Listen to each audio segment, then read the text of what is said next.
Hello everyone, and welcome to another TVP on Polar Knight against Cami Green, which doesn't really say anything to anyone, but that's okay. It's not supposed to.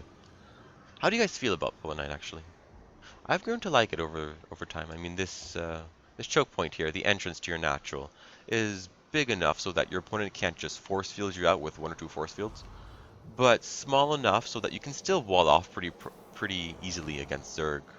Although this and this is really annoying against Zerg, the potential overlord that can spot everything you're doing. I guess the reason why you would not like it is because of this really awkward third, or this far away one. Because of how it works, it's a good 30 to 40-second march for your Marines to get all the way to reinforce your main army, which is a little bit unfortunate. Hard to get used to, but that's okay. And alrighty, our opponent is going to scout us, which is a good trait. It's a trait of any good Protoss, someone that scouts before your first Rax is done, always good. And look at this, he's even going to target the workers building the barracks. If you do this, be a little bit careful. Sometimes I found that if your opponent is not paying attention, you can sneak a worker past him. Just be careful when you do that. And our opponent is going to continue being annoying and harass. And he actually gets our worker here. And this is important because it's actually going to delay some of our buildings by quite a bit, but that's okay, we do compensate for it a bit later on.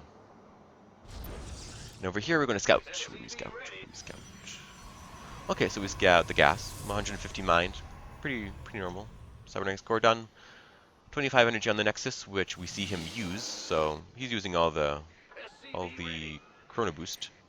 So all the signs that our opponent is going for a normal play. However, our opponent doesn't really have signs that we're going for normal play. I mean, he scouted the 2 Raxes, nothing else. He doesn't know if we're going gas, he doesn't know if we're all in. And because of that, he's actually a little bit timid about placing down his Nexus. Instead, what he did is that he chrono boosted the gateway so that the Stalker would be finished a little bit sooner. And he's going to try and scout, which is totally reasonable, because don't want to be left in the dark. But we do repel his scouting information with the Marines. And finally, for the first time, he figures what we're up to. We're going to push. And because he was a bit shy with the Nexus here, he's not going to be able to defend this. He is going to have to walk into the main until Photon Overcharge is done, which it's almost done. And here, right here, the building placement itself is a good testimony to our opponent. You can tell he's in the Masters League just because of the building placement. I have to walk all the way around to get to the mineral lines. Sorry. And he waits to the very last moment, if you noticed, before placing down the Photon Overcharge. Therefore, the Nexus actually fires a long time.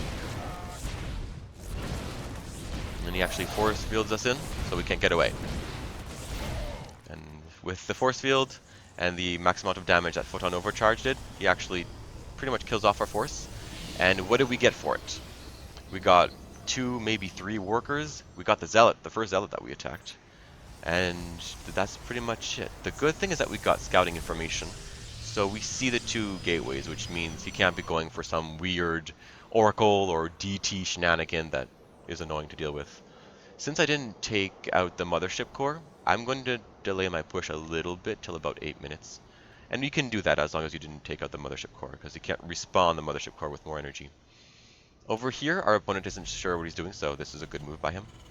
And looks like he's going for Double Forge and Robotics Bay, which is a bit of a mistake because he's going a bit too antsy and trying to catch up here. Except he's being a little bit too greedy.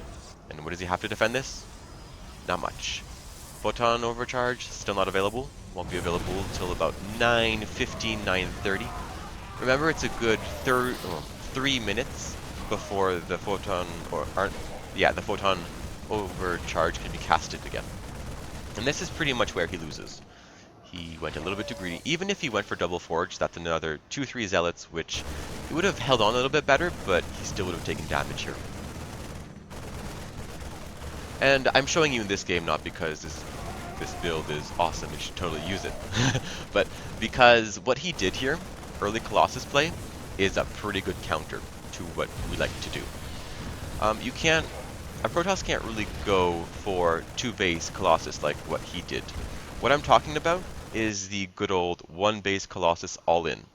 It is so powerful that it's even more powerful than the triple all-ins, the gas triple all-ins that I talked about, the DT, Blink, and Stalker.